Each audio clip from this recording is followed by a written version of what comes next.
मध्य प्रदेश के मुख्यमंत्री मोहन यादव को सुनिए आप। छिंदवाड़ा में जहरीली दवाई के आधार पर जो बच्चों की दुखद मृत्यु हुई या वो बीमार हुए, इसके खिलाफ हमने तुरंत एसआईटी का गठन किया था।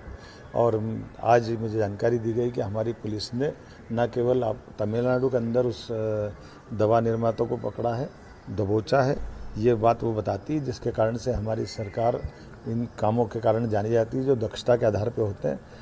दोषी कोई भी हो, हमारी सरकार उसको छोड़ेगी नहीं, जहाँ से मिलेगा वहाँ से पकड़ के लाएंगे, उसके खिलाफ कठोर कार्रवाई करेंगे। ये हमारी सरकार का हमारी अपनी साख भी है और यशस्वी प्रधानमंत्री के आशीर्वाद से ऐसे किसी गलत काम को हम बर्दाश्त करने वाले नहीं हैं। और खासकर बच्चों के लिए तो हमारे लिए मन में संवेदना भी है। कोई भी अव्यवस्था या कोई व्यवस्था में कहीं कमी पाई जाएगी, हमारी सरकार उसी प्रकार से कठोर कार्रवाई करेगी। क्या कहना चाहेंगे आप? Thank you. जय हिंद।